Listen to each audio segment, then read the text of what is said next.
నాయుడు చెప్పండి, టీడీపీ మూడవ జాబితాలో సీనియర్ నేతల పేర్లు కనిపించలేదు.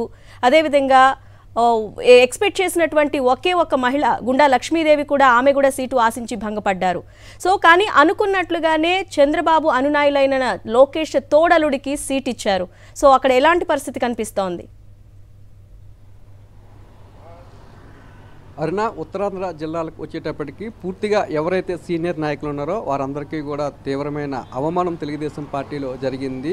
తెలుగుదేశం పార్టీ అధ్యక్షుడిగా వ్యవహరించిన కళా వెంకటరావు పేరు మూడో లిస్టులో కూడా కనిపించలేదు. ఆయన హెచ్చర్ల నుంచి మరోసారి ఎమ్మెల్యేగా పోటీ చేయాలని భావిస్తున్నారు. ఇప్పటికే తనకు సీటు కేటాయించాలంటే చంద్రబాబు నాయుడిని, లోకేష్ను కూడా కలవడం జరిగింది. అయినప్పటికీ కూడా మూడో జాబితాలో కళా వెంకటరావుకు చోటు లభించలేదు. అయితే మొదటి 2 జాబితాల్లో స్థానం లభించలేనప్పటికీ కూడా మూడో జాబితాలో చోటు లభిస్తుందని కళా వెంకటరావు అనుచరులు ఆశించినప్పటికీ కూడా అది నిరాశగానే మిగిలిపోయింది. కళా వెంకటరావు పార్టీలో ఒక సీనియర్ నేత, గతంలో తెలుగుదేశం పార్టీ రాష్ట్ర శాఖ అధ్యక్షునిగా పనిచేశారు. ఆయనకు పార్టీలో ఒక మితభాషగా ఒక గౌరవం ఉంది. అందరితోని కలిసిమెలిసి తిరిగే వ్యక్తికి కూడా నేడు మూడో జాబితాలో సీట్ రాలేదా అంటే తెలుగుదేశం పార్టీలో ఉన్న సీనియర్లకు ఇచ్చే గౌరవం ఇదేనా అంటూ కూడా ఆ కళా అనుచరులు ఆవేదన వ్యక్తం చేస్తున్నారు. మరోవైపు మాజీ మంత్రి గంటా శ్రీనివాసరావు కూడా భీమిలి నియోజకవర్గం నుండి సీట్ ఆశిస్తున్నారు. ఆయన పేరు కూడా మూడో జాబితాలో ఉంటుందని ఆశించారు. అయినప్పటికీ కూడా మూడో జాబితాలో లేదు. గంటా శ్రీనివాసరావుని చీపురుపల్లి నుంచి పోటీ చేయాలని ఇప్పటికే చంద్రబాబు నాయుడు ఆశించారు. కానీ తాను మాత్రము భీమిలి నుంచే పోటీ చేస్తానని చెప్పి గంటా శ్రీనివాసరావు కుటుంబ సభ్యులతో కలిపి, అలాగే వియ్యంకిడ నారాయణతో కలిసి అనేక సందర్భాల్లో చంద్రబాబు నాయుడు కలిశారు. అయినప్పటికీ కూడా చీపురుపల్లి నుంచే పోటీ చేయాలని చెప్పినప్పటికీ కూడా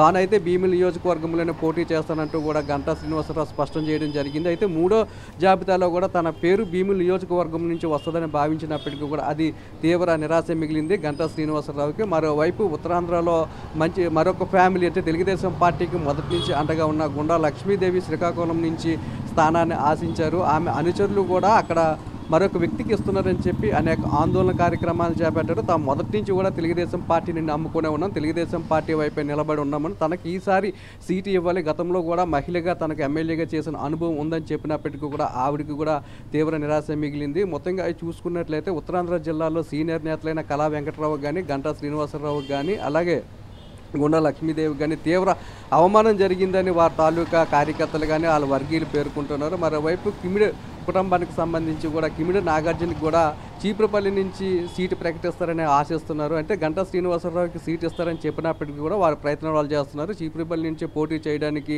కిమిడి నాగార్జున కూడా ఆసక్తిగా ఉన్నారు. ఇప్పటికే చంద్రబాబు నాయుడు కూడా కలిసి తమ అభిప్రాయం వ్యక్తం చేశారు. గంటా శ్రీనివాసరావుని వేరే జిల్లా నుండి ఇక్కడ తీసుకురాకుండా గంటా శ్రీనివాసరావుకు విశాఖ జిల్లాలో ఏదైనా ఒక స్థానాన్ని కేటాయించి గతంలో వల్లే ఆ చీపురుపల్లి నియోజకవర్గాన్ని తమకు ఇవ్వాలని చెప్పి కిమిడి నాగార్జున అధిష్టానాన్ని కోరారు. అయినప్పటికీ కూడా వారికి కూడా మూడో జాబితాలో ఎక్కడా కూడా సీట్ లేదు.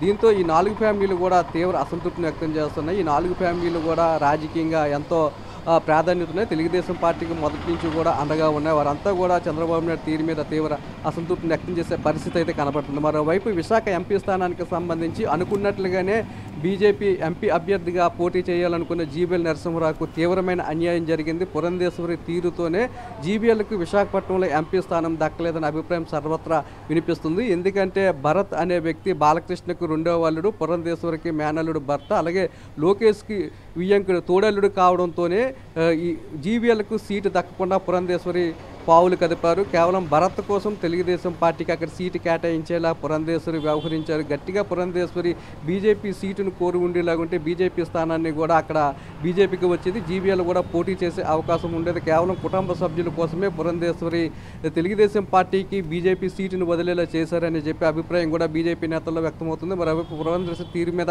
సర్వత్రా కూడా విమర్శలు వ్యక్తమవుతున్నాయి. పురంధేశ్వరి వల్ల నిజమైన బీజేపీ కార్యకర్తలకు అన్యాయం జరుగుతుంది.